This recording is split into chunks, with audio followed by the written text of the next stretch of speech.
జిహెచ్ఎంసీకి సంబంధించి సమ్మర్లో పెద్ద ఎత్తున మాకున్నటువంటి టోటల్గా 520 గ్రౌండ్స్ ఉన్నాయి. అట్లాగే 29 స్పోర్ట్స్ కాంప్లెక్సెస్ ఉన్నాయి.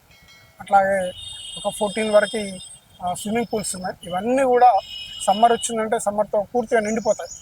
అట్ ద సేమ్ టైం స్టూడెంట్స్కి ఈజీగా ఉండాలని చెప్పి 6 ఇయర్స్ నుంచి 16 ఇయర్స్ వరకు ఉన్నటువంటి పిల్లలు ఎవరైతే ఉన్నారో వాళ్ళందరికీ ఎవ్రీ ఇయర్ మన సమ్మర్ కోచింగ్ క్యాంప్స్ అని చెప్పేసి జిహెచ్ఎంసీలో అన్ని గ్రౌండ్లలో అన్ని స్పోర్ట్స్ కాంప్లెక్స్లో కండక్ట్ చేస్తున్నాం. సో వాటికి సంబంధించి మొత్తంగా ఒక 17 ఈవెంట్స్లో ట్రై చేస్తున్నాం. అన్నిటిలో కూడా ప్రతి సంవత్సరం కండక్ట్ చేస్తున్నాం. దానికి సంబంధించి ఏంటంటే ఎవ్రీ ఇయర్ ఒకే టైమింగ్స్ పెడతాం.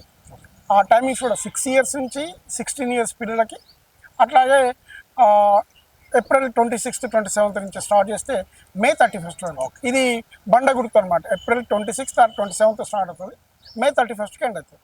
ఇట్లా ప్లాన్ చేస్తూ ప్రతి సంవత్సరం పెద్ద ఎత్తున ఏర్పాటు చేస్తున్నాం. ఇది అన్ని గ్రౌండ్లలో జరుగుతుంది. మా దగ్గర ఒక 71 మెంబర్స్ పార్ట్ టైం కోచెస్ ఉన్నారు, అంటే జిహెచ్ఎంసీ నుంచి శాలరీ పే చేసేవాళ్ళు. అట్లాగే హానరీ కోచెస్ కొంతమంది ఉన్నారు, అంటే అన్ని స్కూల్స్లో కాలేజెస్లో పీఈటీగా పనిచేసే వాళ్ళు ఎవరైతే ఉన్నారో వాళ్ళందరినీ మేము హానరీ కోచెస్ కింద తీసుకుంటాం.